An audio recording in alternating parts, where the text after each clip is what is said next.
മഴയുള്ള രാത്രിക്ക് ഒരു പ്രത്യേക ഭയമുണ്ട്. പ്രത്യേകിച്ച് എല്ലാവരും പോയ ശേഷം ഒരു പഴയ ലൈബ്രറിയിൽ ഒറ്റയ്ക്കിരിക്കുമ്പോൾ. ആ രാത്രിയിൽ അനന്യയ്ക്കത് മനസ്സിലായിരുന്നില്ല അവളുടെ ജീവിതം ഈ രാത്രി കൊണ്ട് മാറിപ്പോകുമെന്ന്.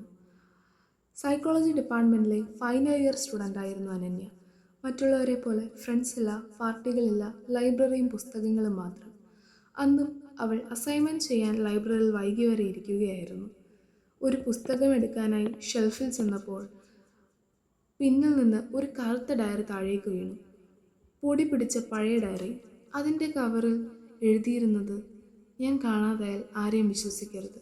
ആ വരി വായിച്ച നിമിഷം തന്നെ അനന്യയുടെ കൈകൾ ഉറച്ചു.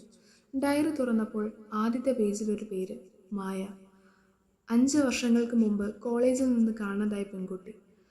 ഡയറിയിലെ ഓരോ പേജും ഭയപ്പെടുത്തുന്നതായിരുന്നു. അതൊരു സാധാരണ ഡയറി അല്ലായിരുന്നു. ഓരോ വിദ്യാർത്ഥിയെയും കുറിച്ചുള്ള സൈക്കോളജിക്കൽ ഒബ്സർവേഷൻസ്. അവൾ ഫേക്ക് സ്മൈൽ ഉപയോഗിക്കുന്നു. അവൻ പാനിക് അറ്റാക്ക് ഹൈഡ് ചെയ്യുന്നു. ഈ പ്രൊഫസർ കള്ളം പറയുന്നു. എങ്ങനെ ഇത്ര കൃത്യമായി ആരെങ്കിലും ആളുകളെ വായിക്കൂ?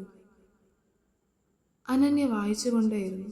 ഒരു പേജിൽ എഴുതിയിരുന്നത്, മനുഷ്യർ അവരുടെ യഥാർത്ഥ മുഖം കാണിക്കുന്നത് അവർ ആരും നോക്കില്ലെന്ന് കരുതുമ്പോഴാണ്.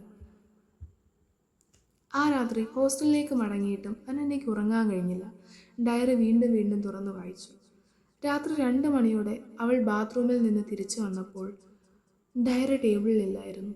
അത് കിടക്കയുടെ മുകളിൽ തുറന്ന നിലയിൽ. അവസാന പേജിൽ ഒരു പുതിയ വരി, നീ വായിക്കാൻ തുടങ്ങി. അനന്യ ഞെട്ടി. നെക്സ്റ്റ് പാർട്ടിനായിട്ട് വെയിറ്റ് ചെയ്യാം.